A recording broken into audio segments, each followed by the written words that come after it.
A man's cheek, swollen and angry red. A tiny nick from a razor blade sits at the center of the inflammation. This small cut will change history. You are told it's a curse, unleashed from a tomb sealed for 3,000 years. A pharaoh's revenge on those who disturbed his rest. The story will spread across the world. A story of fabulous wealth and a deadly price. But the truth is never that simple. To find it, you must go back. Back to the dust and the heat of the Egyptian desert. Back to one last chance for one forgotten king.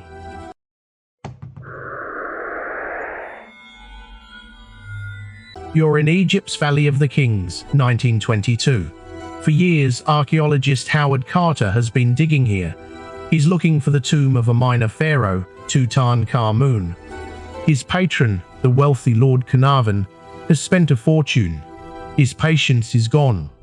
He gives Carter an ultimatum: find something this season, or the funding is cut. Carter focuses his search on a small, overlooked patch of ground, an area covered by the remains of ancient workers' huts.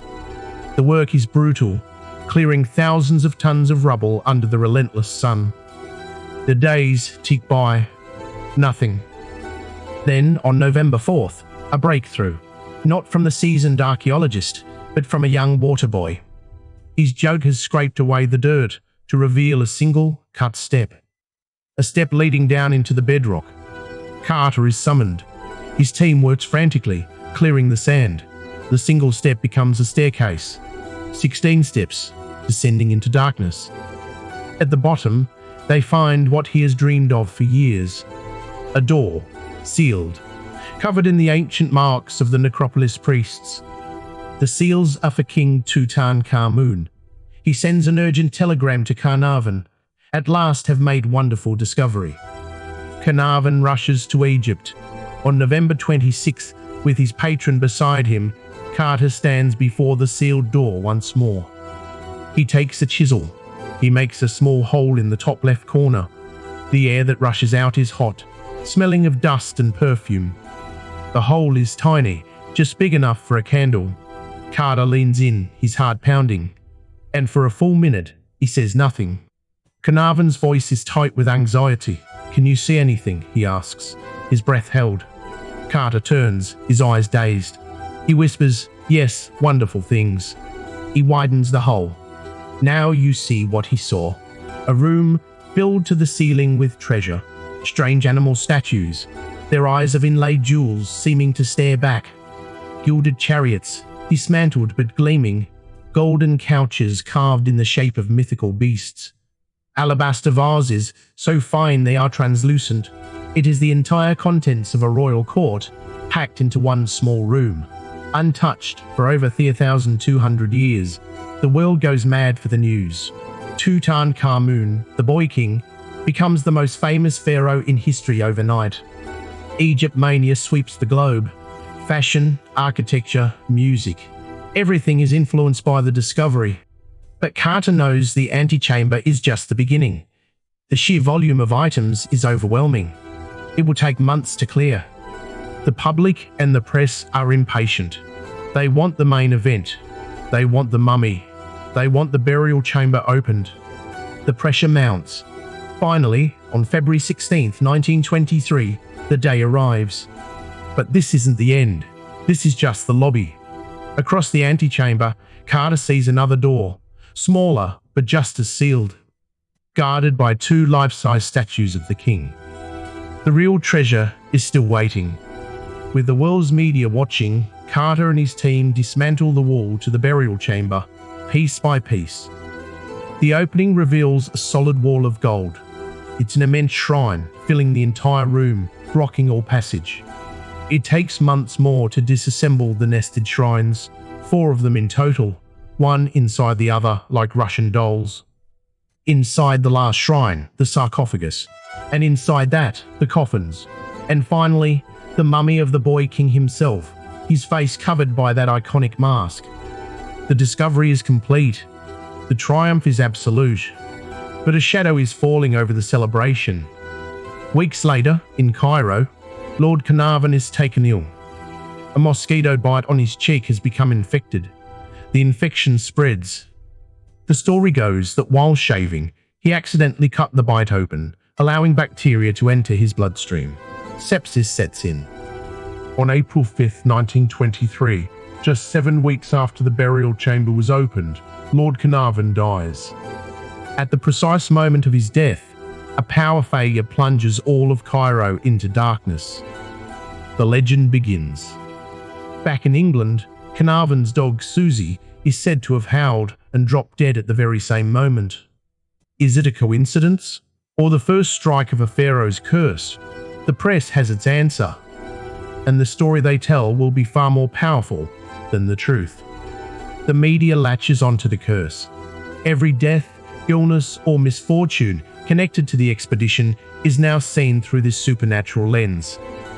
George J. Gould, a wealthy American financier and friend of Carnarvon, visits the tomb in 1923. He develops a fever almost immediately. He dies of pneumonia just a few months later. The papers declare him the second victim. Aubrey Herbert, Lord Carnarvon's half-brother, was present at the opening of the burial chamber.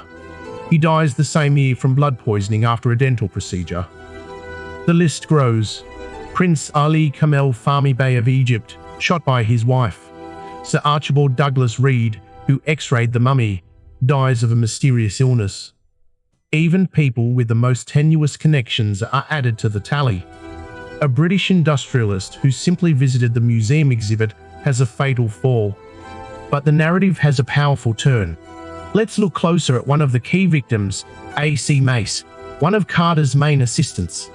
He worked for years in the cramped, dusty antechamber. The press claimed he died of the curse in 1928. The truth. Mace had suffered from pleurisy for years, long before the tomb was ever opened. His death was tragic, but not mysterious. The curse narrative conveniently ignores pre-existing conditions, old age, and the simple, brutal realities of 1920s medicine. By 1929, the number of victims in the popular press is over a dozen. The legend is set in stone. The Pharaoh's curse is real. But there's a problem with the curse narrative, a big one. The man at the very center of it all, the first person to enter the tomb in 3,000 years, is still very much alive. Howard Carter becomes the great inconvenience to the curse story. While others die, he works. For 10 years after the discovery, he dedicates his life to the painstaking task of cataloguing the 5,398 items from the tomb. Each object must be cleaned, preserved, photographed, and documented. It is a monumental undertaking. His survival isn't for lack of exposure. He spent more time in the tomb than anyone, breathing its ancient air day after day. Curse proponents have an answer. They claim a small canary, a gift to Carter, was his substitute. Legend says the canary was killed by a cobra, the symbol of the pharaohs, on the day the tomb was opened, a magical sacrifice that spared Carter's life. It's a great story, but there's no evidence it ever happened. Carter himself dismissed the curse as tommyrot. But his life after the discovery is not easy. He battles the Egyptian government for control of the artifacts. He feuds with the press. The fame he achieved becomes a prison. He is forever the man who found Tutankhamun, his scientific work overshadowed by a ghost story. Howard Carter dies in 1939, 16 years after opening the tomb. He is 64. The cause of death, lymphoma, a form of cancer. No curse, no magic, just a long, productive, and ultimately lonely life. But the question lingers, if not a curse, why did so many get sick? The curse may have been fiction, but the idea of a tomb toxin was born. A killer you couldn't see. Could science explain what superstition could not? Decades after the discovery, a new theory emerges. It suggests the killer was real, but microscopic.